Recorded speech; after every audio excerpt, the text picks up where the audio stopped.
de la République démocratique du Congo, heure à laquelle nous vous convions à suivre cette tranche Kinshasa direct. Marche du bloc patriotique Halte à l'Intox. Nous allons en parler avec Jimmy Kitenge et aussi Serge Tchibens. Ils seront là. On va brosser l'actualité de l'heure en République démocratique du Congo. La construction d'une nouvelle ville moderne, certainement dans l'est de la République démocratique du Congo, par certainement le Rwanda. Nous allons en parler avec Jimmy Kitenge et aussi Jean-Serge Tchibens. Ils seront là. On va aborder aussi certaines questions d'actualité par rapport au dossier Matata. Ils seront là. Autre chose, c'est en rapport avec la situation de l'heure sur la Commission électorale nationale indépendante. Une autre structure des jeunes, cette fois-ci. Alors, la dynamique Génération Consciente, elle sera là. Nous allons aborder cette thématique. Il sera là. Et aussi, autre actualité qui fera la une de notre Kinshasa Direct. Mais bien, merci à vous, Bédrine Kenge, pour cette livraison d'informations. Le rendez-vous est pris dans moins d'une heure avec Grâce à Lambo. Tout de suite, nous allons recevoir Jimmy Kitenge et Jean-Serge Tchibens avant de recevoir Louis-France Kouzikissa, qui, vous savez très bien, n'a pas sa langue en poche. Ils seront là. C'est tout de suite. Marche du bloc patriotique, on en parle avec Jimmy Kitenge. Bienvenue. Merci pour l'invitation, très cher Jean-David. Monsieur Jean-Serge Tchibens, bienvenue. Merci, très cher compatriote, pour l'invitation. Une réussite de la marche, dite patriotique, monsieur Jean-Serge. Le bloc patriotique a fait un carton plein. Carton plein. Nous avons... Mais sans les leaders, sans Martin Fayulu, Mouzito, sans Joseph Kabila Kabange. Un carton plein qui a mis bouche bée Kaboundé Kabouya, qui se disait qu'ils avaient le monopole de la rue à Kinshasa.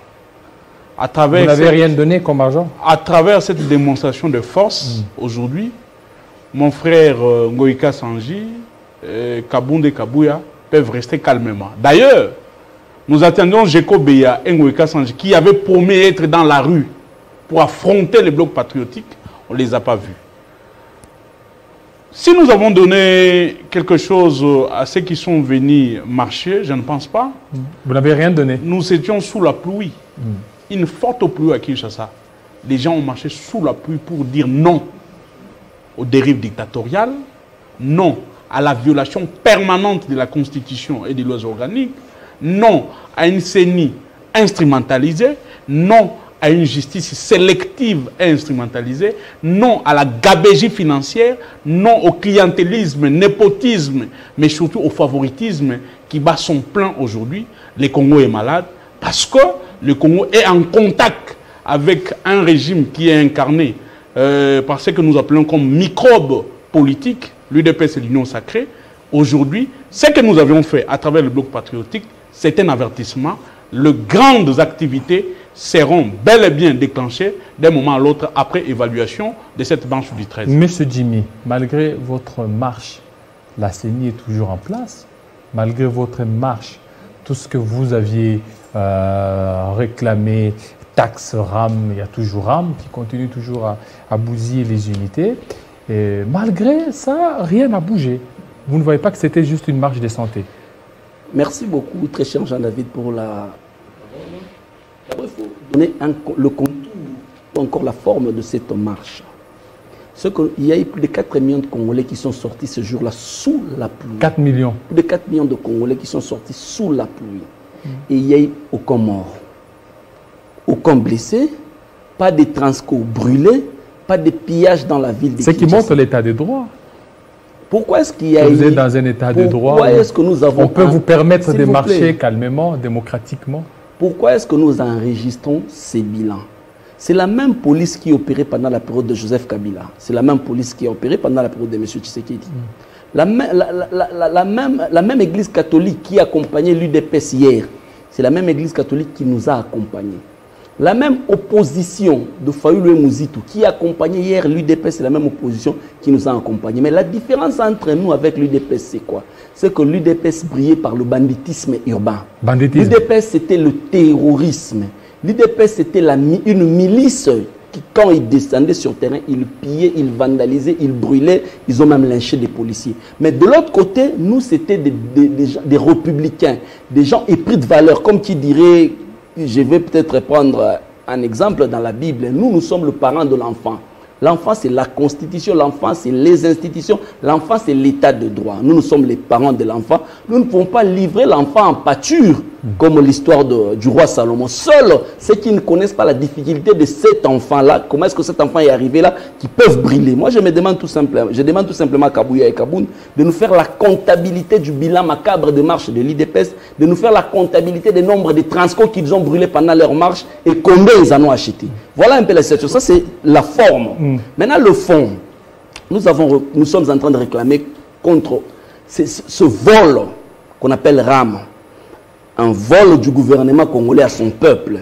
Mais nous sommes face à un gouvernement insensible, à des hommes et des femmes qui sont insensibles aux cris de la population. Mais il faut quand même réduit au niveau de DG, c'est que DG, il y a les pas... téléphones DG, on voilà, n'utilise plus dans la ville de Kinshasa et en République démocratique du Congo. C'est du dindon de la farce. Nous sommes face à des gens insensibles. Or, dans la Bible, l'histoire de Pharaon et de Moïse, à chaque fois que Dieu a envoyé Moïse vers Pharaon, pour dire à Pharaon de libérer les enfants d'Israël, le même bon Dieu endurcissait le cœur de Pharaon. Aujourd'hui, nous nous retrouvons devant un Pharaon qui a endurci son cœur face à la misère de son peuple. Et généralement, cet endurcissement du cœur précède la chute tragique du Pharaon. Et c'est comme ça qu'ils sont en train d'endurcir leur cœur sur les questions RAM, ils sont en train d'endurcir leur cœur sur la question Kadima. Est-ce que M. Kadima Deni, il est à l'aise dans sa vie de voir plus de 4 millions de Congolais en train de pleurer sous la pluie en son nom? Est-ce qu'il est en train de vivre librement avec une conscience tranquille? On a même disponibilisé 100 millions, je pense, de dollars pour les opérations électorales. Monsieur Kadima est en train de vivre avec sa conscience d'une manière tranquille, si et seulement si 4 millions de Congolais doivent sortir en ton nom. Il y a un adage de notre pays qui dit que la population est kikisi. Vaut mieux basta le kisi na nganga qui peuple banda kolela na kombo na yo okusuka mabe. Deuxièmement, la population est sortie parce que nous ne pouvons pas accepter. Cher Jean-David, nous ne pouvons pas accepter à ce que l'incompétence et l'impréparation de l'IDPS puissent brader les terres de Lumumba.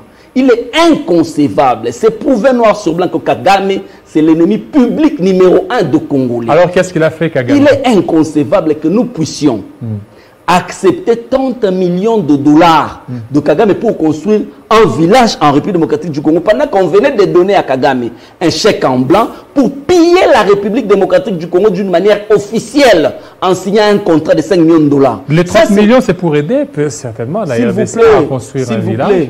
Il faut blaguer avec les peuples congolais. Kagame, dans son dos, c'est plus de 13 millions de morts, de tonnes et de tonnes de sang de Congolais. Nous ne pouvons pas accepter aujourd'hui que Kagame, nous ne manquons pas 30 millions de dollars avec des dépassements budgétaires à la présidence de la République. C'est pas une infraction. C'est pas une infraction, c'est pas mal. Avec de voyages. Oui. Avec de voyages touristiques. Mais ça commence déjà à rapporter, c'est que d'ici 2022, en janvier, février, vous aurez des retombées. Dois-je vous rappeler que le chef de l'État a promis des investisseurs en République démocratique du Congo, mais jusque-là, après plus de 117 voyages et plus de 250 millions dilapidés comme de cacahuètes, nous n'avons même pas vu un cambiste soudanais venir investir en République démocratique du Congo. Jean-Serge, il parle, selon votre confrère, de l'incompétence.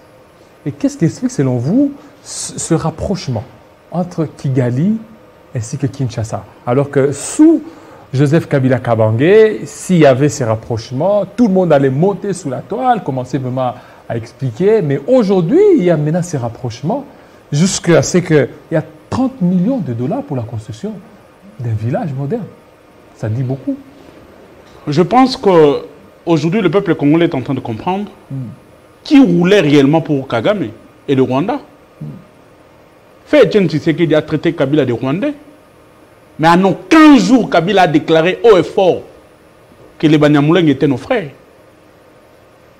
Les mêmes qui ont dit à Kabila qu'il était Rwandais ont mis les tapis rouges ici au stade de Mati pour accueillir les tyrans Kagame, ici, en chantant à la gloire de Kagame. Yona Nyoboya Kagame. Aujourd'hui, les mêmes ont déclaré aux yeux du monde que Kagame était leur frère privilégié. Leur frère privilégié. Leur frère privilégié. Alors que tout le monde sait que Kagame, c'est l'ennemi public numéro 1 des Congolais. Aujourd'hui, ne vous étonnez pas que l'armée de votre frère puisse venir chez vous, piller, violer les femmes et rentrer. Ne vous étonnez pas que le terre de Lumumba, de Bouzel Laurent Désiré Kabila, ces terres soient bradées pour un montant de 30 millions de dollars.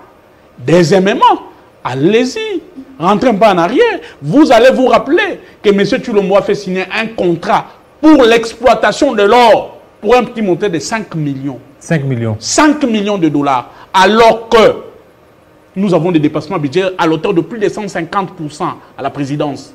Alors que plus de 500 millions ont été dilapidés pour le programme 100 jours. Alors que plus de 280 millions dilapidés avec le programme Tchelé-Gilou. Alors que plus de 32 millions ont été dilapidés dans les dossiers retro-commission. Alors que le voyage, plus de 117, ont consommé plus de 500 millions de dollars. Aujourd'hui, nous avons les saints des saints. Les gens, celui qu'on croyait qui n'a jamais péché à Linguette vient de commettre une bourde. Laquelle? On nous a bouffé l'argent du RAM. On nous a bouffé l'argent du RAM. Qui gère l'argent du RAM? C'est qui? Bouche B. Qui gère? Monsieur Alinguette nous dit ceci. Cet argent, c'est un dossier. Mais comment vous voulez que Jules Alinguette puisse enquêter? Parce que nous savons très bien, il y a le contrôle. D'abord, le contrôle, a priori, doit être mené par le Parlement. Le Parlement a mené son contrôle. Il y a le ministre qui a répondu. Jules Alinguette ne peut plus mener encore un autre contrôle. Il y a des dossiers qui sont traités au Parlement. Que Jules Alinguette a mené. Le dossier Bukangalonzo. Le dossier Bukangalonzo a été diligenté et mené au niveau du Sénat. Oui, mais au préalable... Ça n'a pas empêché Jules Alinguette de continuer de faire le travail. Il y a plusieurs dossiers. Donc, aujourd'hui, nous disons aux Congolais, le régime des microbes qui est incarné par l'Union sacrée nous a montré ses limites en termes de gestion, en termes de cette incompétence notoire dans le chef qui nous gère. Aujourd'hui, je vous apprends avec amertume, la gratuité, c'est fini. C'est fini. Parce que nos enfants, nos élèves de l'école maternelle payeront 150 $. Ceux de l'école secondaire payeront 600 000 francs. Ça dépend des écoles. Mais quand nous disions à l'époque, nous, kabylistes, nous qui avons pondu cette gratuité dans la Constitution, on leur a dit, cette décision que vous avez prise est une décision populiste. C'est ça, on est encore vivant. On nous a traités des nœuds. Aujourd'hui, entre nous et ceux qui nous traitaient des nœuds, qui sont vraiment aujourd'hui des amateurs, on leur avait dit, la décision prise contre cette histoire des denrées alimentaires, vous avez mis en mal l'économie nationale. La démarche prise par le ministre de l'économie n'aboutira pas. Aujourd'hui, les prix des denrées alimentaires ne font que flamber. Aujourd'hui, on nous avait dit que le billet d'avion, le prix a baissé, alors que c'est une farce nationale. On nous fait payer aujourd'hui les bagages à main. Plus de 30 kilos. Quand vous prenez l'argent que vous payez pour les bagages à main, vous prenez l'argent que vous payez pour le billet, vous mélangez, vous revenez au même montant de 320. Voilà, Monsieur Jimmy. Donc, pour citer, aujourd'hui, la coalition n'existe plus. Nous avons laissé ces régimes de microbes nous gérer, croyant nous apporter des solutions, croyant répondre aux désirs de la population, ils ont échoué lamentablement. Monsieur Jimmy, il y a quand même une avancée significative en termes judiciaires. Le dossier Matata Pogno devant la Cour constitutionnelle. La Cour constitutionnelle s'est déclarée incompétente. C'est une avancée à saluer. Très cher Jean-David, j'étais en train de me poser des questions si l'IDPS n'était pas une malédiction pour cette nation. Non, il ne faut pas dire ça. S'il vous plaît. S'il vous plaît, ça fait quand même très mal. Hein. Même Mouzé Laurent Désiré Kabila dans sa tombe, je pense qu'il est en train de transpirer. Mais c'est une avancée, non? S'il vous plaît. Lorsque la Cour se déclare incompétente. Je conçois mal. Je reviens sur cette question de la Cour constitutionnelle. Je conçois mal qu'on se permette les leaks de donner à Kagame n'importe quoi en République démocratique du Congo. On attaque nos villages par une rébellion rwandophone du M23. Le lendemain, ce sont les autorités militaires de la République démocratique du Congo qui se rendent à Kigali.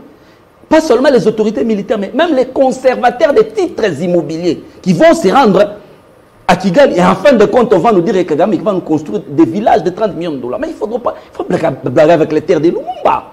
C'est ce que je suis en train de dire. L'IDPS ne serait-il pas une malédiction pour la nation?